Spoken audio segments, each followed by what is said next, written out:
सूर्यदेवाला जल अर्पण केल्याने माणसाच्या आयुष्यात नेमके काय काय बदल घडतात? भगवान श्रीकृष्ण यावरती काय सांगतात? नमस्कार मित्रांनो, श्री स्वामी समर्थ. आजच्या व्हिडिओमध्ये आज आपण सविस्तर माहिती जाणून घेणार आहोत. भगवान श्रीकृष्ण सांगतात की सूर्याला असे जल अर्पण कधीही करू नका. सूर्यदेवाला जल अर्पण करण्याची योग्य पद्धत काय आहे हे जाणून घेऊया. आजच्या या व्हिडिओमध्ये सविस्तर माहिती जाणून घेण्यासाठी व्हिडिओ शेवटपर्यंत कोठेही स्किप न करता शेवटपर्यंत नक्की बघा, कारण अर्धे अधुरे ज्ञान हे कधीच उपयोगी पडत नाही. एकदा पक्षीराज गरुडजी श्रीकृष्णाकडे आले आणि त्यांना विचारू लागले, हे प्रभू, सूर्याला जल अर्पण करण्याचे महत्त्व काय आहे? हे प्रभू, सूर्यदेवाला जल अर्पण का केले जाते? यामागे काय रहस्य दडलेले आहे? कृपया हे प्रभू मला सांगा.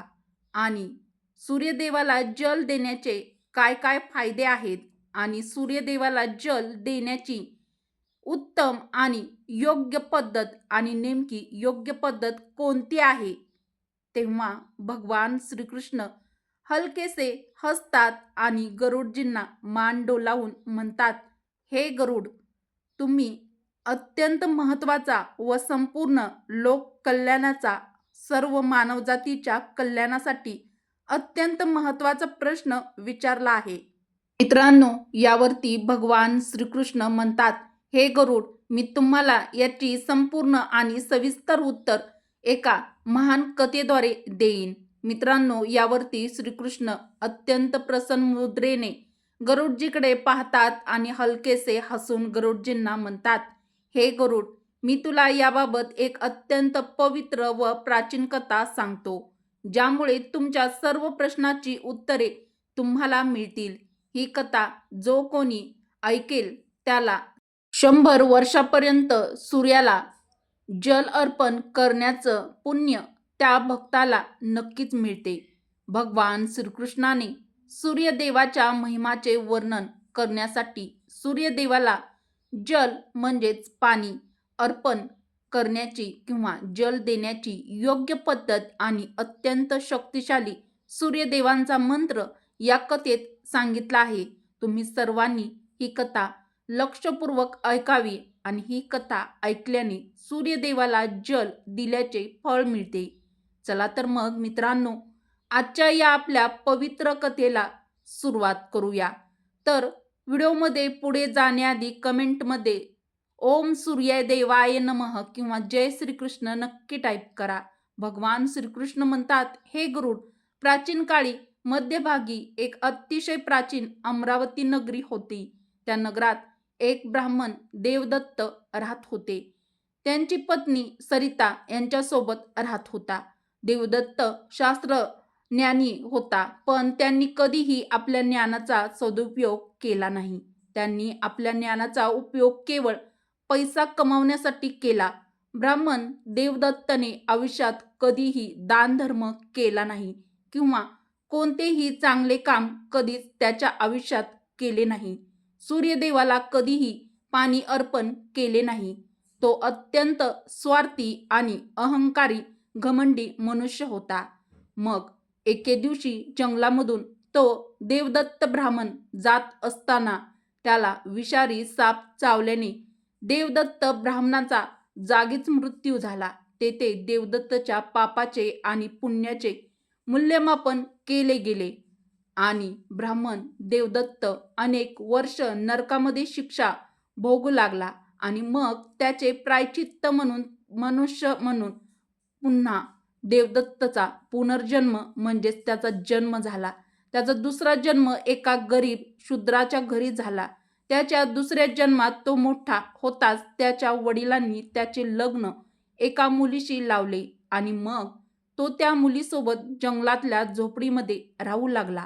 मित्रांनो, लग्नानंतर त्याला अनेक वर्ष मूल झाले नाही, त्यामुळे तो आणखीनच दुःखी झाला. पण त्याचा त्रास येथेच संपला नाही.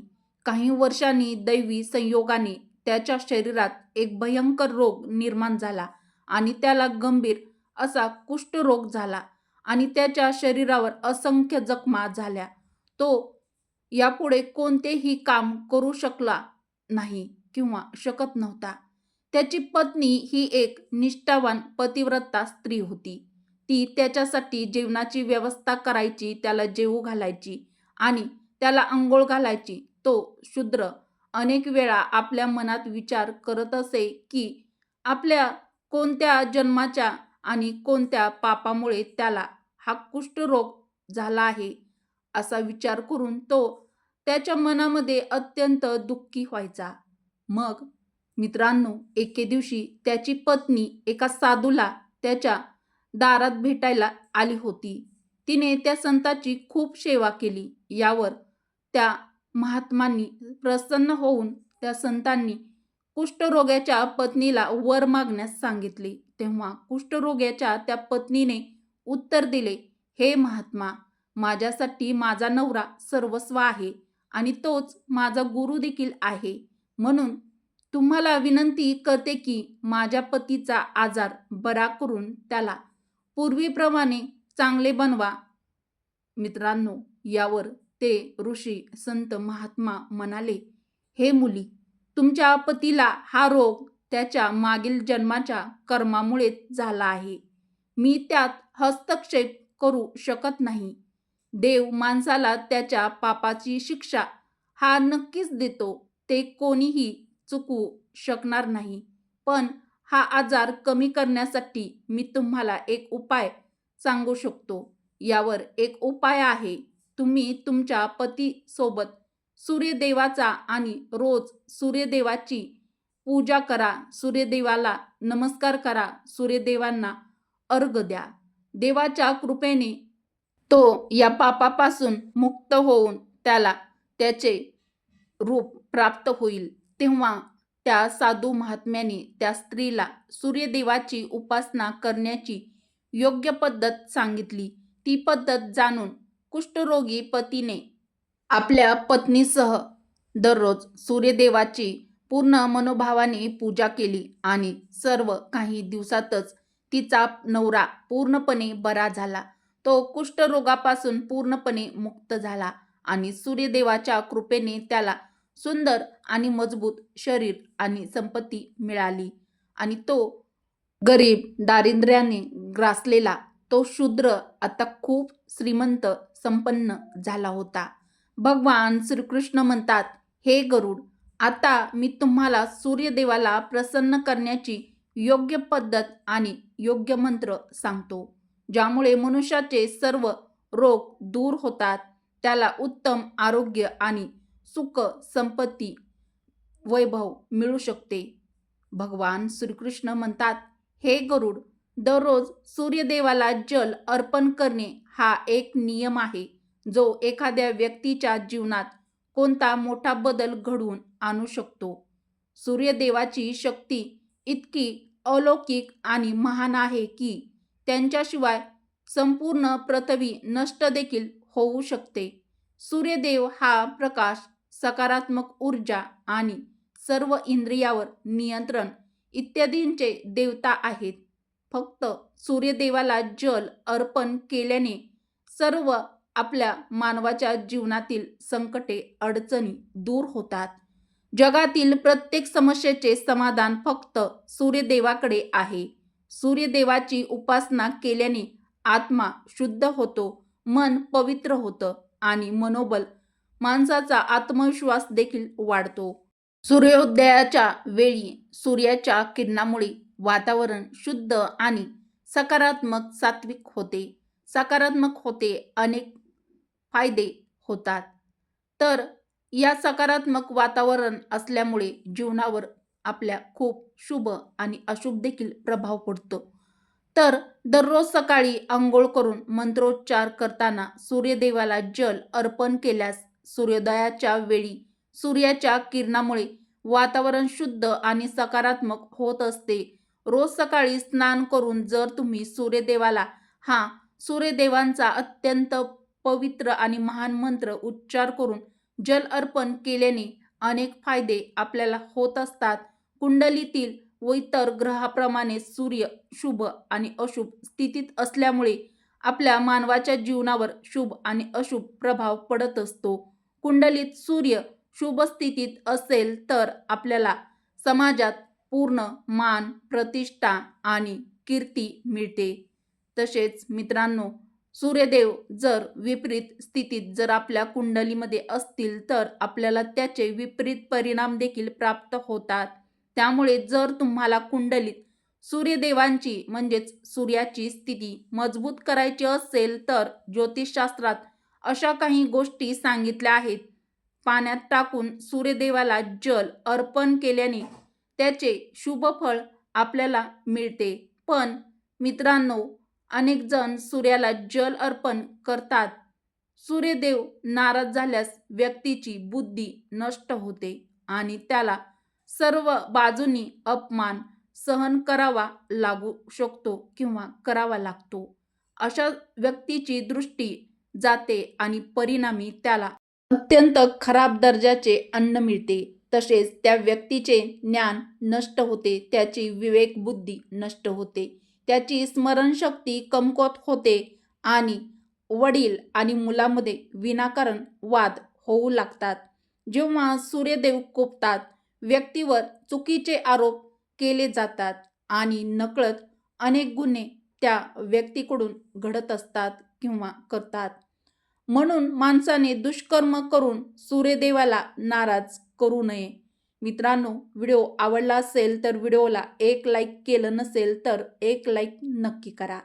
मित्रांनो, आज आपण सविस्तर बघूया की सूर्यदेवाला सर्वात अगोदर सर्वप्रथम सूर्याला अर्घ्य अर्पण करण्याचा खरा अर्थ काय आहे ते पाहूया.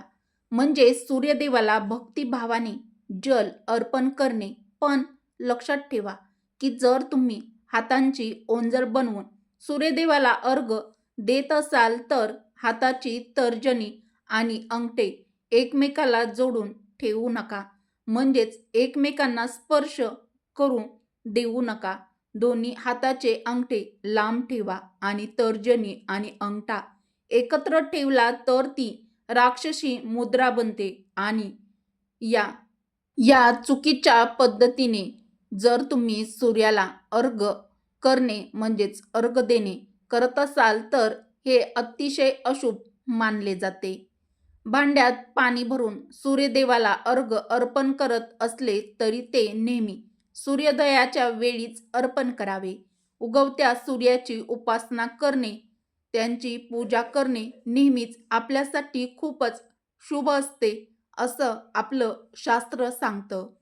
परंतु मित्रांनो, आपण जर काही कारणास्तव काही अडचणी असतील तर आपण अशा वेळी सूर्यदेवाला अर्घ्य देऊ शकत नसाल तर अशा वेळी सूर्याला अर्घ्य देणे जर आपल्याला खरंच जमत नसेल किंवा जमलं नाही तर काय करावे? तर मग अशा वेळी दर 2 तासांनी जल अर्पण करावे. मित्रांनो, तांबे ही सूर्यदेवांची आवडती वस्तू आहे. म्हणजेच सूर्यदेवांचा तांबे हा आवडता धातू मानला जातो. त्यामुळे सूर्याला पाणी किंवा जल अर्पण करण्यासाठी फक्त तांब्याचेच भांडे निवडावे किंवा वापरावे. इतर धातूच्या पात्रात सूर्यदेवाला अर्घ्य अर्पण करून त्याचा काही फायदा होत नाही. त्यामुळे सूर्यदेवाला अर्घ्य देताना ही महत्त्वाची गोष्ट किंवा टीप नेहमीच लक्षात ठेवा. जगाला प्रकाशित करणे, जगाचे संचालन करणे, आपल्या शरीराला, सर्व मानवजातीच्या शरीराला प्रकाश देणे, शरीराला त्यांच्या तेजाने प्रकाश देणे आणि पोटातील अन्न जठराच्या अग्नीच्या स्वरूपात पचवणे हे काम भगवंतांनी सूर्यावर सोपवले आहे. या कारणास्तव तांब्याच्या भांड्यात ठेवलेले पाणी पिल्याने माणूस आजारात असूनही मुक्त होतो. ते तांब्याचे पात्र गंगाजलाने किंवा पवित्र नद्याचे पाणी भरून ठेवावे. जर तुम्हाला हे शक्य नसेल तर तुम्ही साधे शुद्ध पिण्याचे पाणी वापरावे. अर्घ्य कधीही नुसत्या पाण्याने अर्पण करू नये. मुख्यतः कोणतेही लाल फूल, लाल चंदन, अक्षदा पाण्यासोबत पात्रात टाकावे. जर तुम्ही असे केले तर तुम्हाला आणखीन जास्त याचे फायदे किंवा शुभफळ मिळू शकतील. त्यामुळे सूर्यदेवांची उपासना करताना मित्रांनो या गोष्टी नक्कीच तुम्ही लक्षात ठेवा. मित्रांनो, सूर्यदेवाला अर्घ्य अर्पण करण्याची योग्य वेळ म्हणजेच सूर्य जेव्हा लाल असतो म्हणजेच सकाळी, तेव्हा सूर्य लाल असतो. मित्रांनो, जर एखाद्या व्यक्तीने सूर्यदेवाची पूजा करण्याचा संकल्प मनामध्ये केला असेल तर हा संकल्प कधीही चुकूनही मोडू नये. आपण जेवढ्या दिवसांचा संकल्प केला आहे तेवढे दिवस सूर्याला अर्घ्य द्यावे. संकल्प पूर्ण करता येत नसेल तर मग अशा वेळी काय करावे? अशा वेळी कधीही चुकूनही मनामध्ये संकल्प करू नये, कारण यामुळे सूर्यदेवता म्हणजेच सूर्यदेव संतप्त होतात. त्यांचा आपल्यावरती कोप देखील होऊ शकतो आणि त्याचे वाईट परिणाम आपल्याला भोगावे लागू शकतात. श्रीकृष्ण म्हणतात, हे गरुड, सूर्यदेवांचा महिमा अपरंपार आहे आणि आपण दररोज त्यांचे आभार मानलेच पाहिजेत. परंतु मुख्यतः रविवार हा सूर्यदेवांचा दिवस मानला जातो. त्यामुळे कुंडलीतून सूर्यदोष काढून टाकण्यासाठी रविवारी विशेष सूर्यदेवांचे व्रत करावे.